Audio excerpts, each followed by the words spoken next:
Oi pessoal, essa aula tem como título o imperialismo europeu e a partilha da África e da Ásia.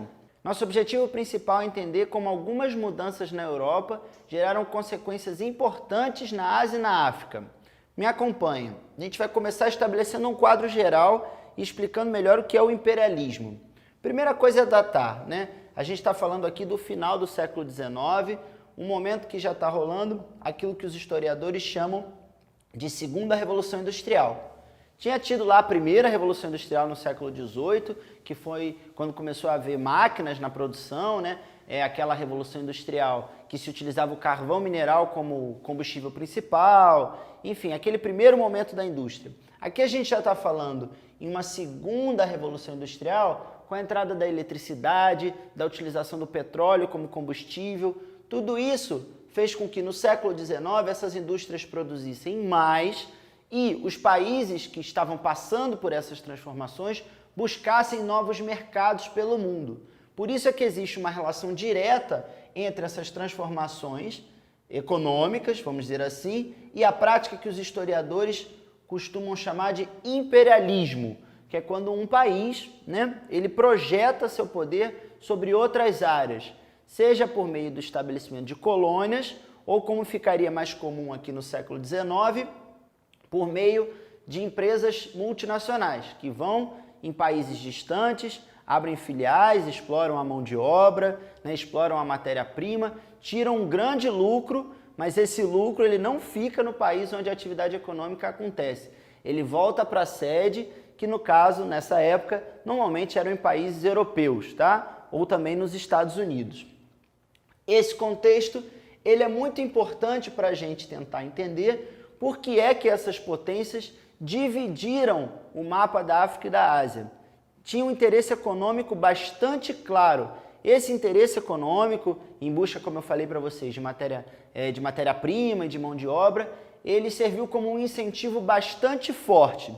Tanto que, no finzinho do século, para resolver as disputas dessas potências europeias, por esses territórios, foi feita a Conferência de Berlim.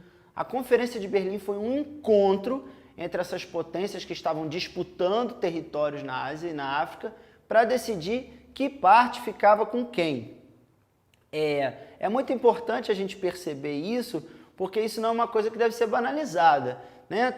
Está se decidindo na capital da Alemanha, lá no final do século XIX, o destino político de outros continentes. Isso é muito impactante. Pensa só, sem a participação dos respectivos habitantes, né? Sem a participação de africanos e asiáticos, os europeus estão decidindo o destino e a divisão geopolítica, as fronteiras dos países nesses continentes. Isso mostra para a gente um pouco dessa característica que é muito importante a gente relembrar e destacar.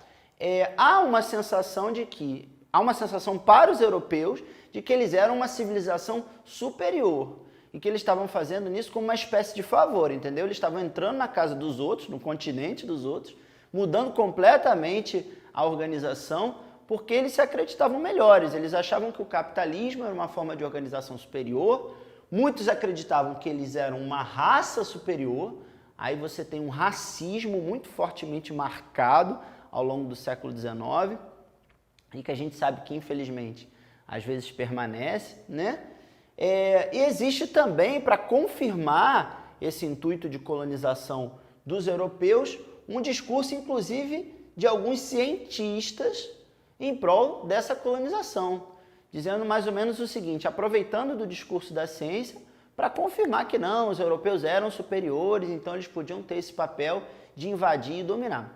Isso é muito complicado, é uma página muito terrível da história do mundo, mas a gente precisa dizer para entender essa divisão que foi feita nesses outros continentes.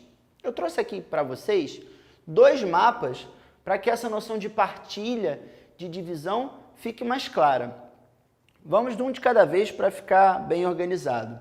Olha aqui junto comigo o mapa do continente africano em meados do século XIX. A gente consegue ver já por esse colorido que o continente foi todo retalhado, né? Ele foi todo dividido entre essas potências, ó, Inglaterra, França, Portugal, Itália, Alemanha, Espanha, Bélgica, né? Essa divisão ela foi feita sem consulta e sem levar em conta a característica multiétnica do continente africano. Aqui haviam civilizações milenares, né? Haviam povos e outros referenciais culturais, e o europeu simplesmente ignorou tudo isso e fez suas próprias fronteiras. Se você observar o mapa da África hoje, você vai perceber que tem várias fronteiras de países que são linhas simples, né? Isso é um reflexo dessa divisão que foi feita lá no século XIX. Aliás, muitos dos conflitos que a África enfrentou contemporaneamente foi por conta dessa divisão. O que acontece? Muitas vezes, ao delimitar uma área de colônia, né, os europeus não levavam em conta que ali tinham grupos rivais de etnias distintas e reuniam, né, em colônias e depois viraram países independentes. Ou seja, os conflitos mais contemporâneos do continente africano, eles estão intimamente relacionados com a colonização europeia. Eu ainda te convido aqui a identificar algumas dessas áreas de colonização, né? Por exemplo, aqui da Inglaterra tem de mais conhecido o Egito, né, que foi colonizado pelos ingleses, onde hoje é a África do Sul, também foi uma área colonizada pelos ingleses. Dos franceses tem, por exemplo, de bastante conhecido, onde hoje é a Argélia, aqui no norte, né, do continente africano. Dos portugueses tem a área de Angola e Moçambique, que já eram colônias portuguesas mais antigas, desde o século XVI, mas que continuaram nessa divisão do século XIX. Tem a Itália, por exemplo, que tem aqui a Etiópia. Outra que sempre me chamou a atenção quando eu estudava história era a Bélgica. A Bélgica ela ficou com uma fatia imensa do continente africano, que era o chamado Congo Belga. O Congo Belga tornou-se, depois da Conferência de Berlim, uma propriedade pessoal do rei Leopoldo da Bélgica, que era muito maior que o próprio país, Bélgica. E essa área ficaria conhecida por uma colonização violentíssima, por conta da exploração de metais preciosos que os belgas fizeram nesse território. Não foi só a África que sofreu com essa divisão.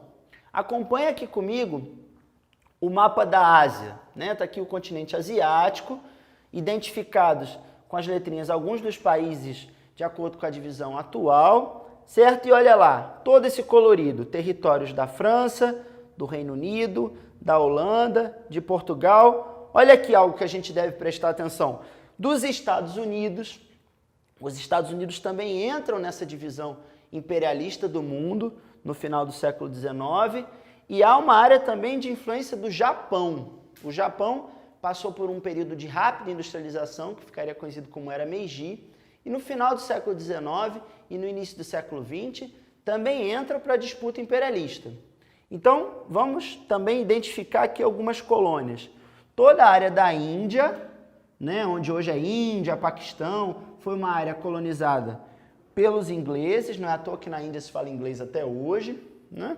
Acho que vale a gente identificar aqui também a área da Indochina, onde virou Laos, Vietnã, que foi uma área de colonização francesa. Vale a gente identificar também, que eu acho bastante importante, a colonização portuguesa, Goa e Timor, que também são áreas que falam a língua do colonizador até hoje. O português é falado lá na Ásia.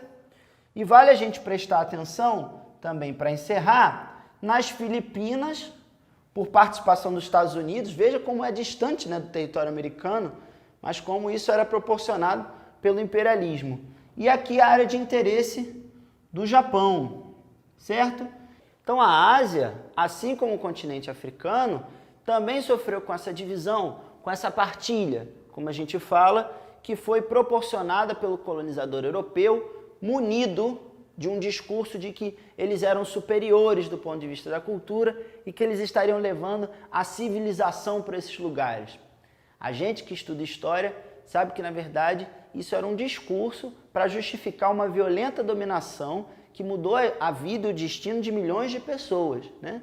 E que colocou esses países em uma condição de extrema dependência econômica, que ajuda a explicar por que vários deles são subdesenvolvidos e têm dificuldades de ter melhores condições de vida até hoje. Isso é uma das coisas mais bacanas da história, né? A gente entende melhor por que as coisas são de uma forma e não de outra. Espero que eu tenha ajudado vocês a estudarem e até uma próxima.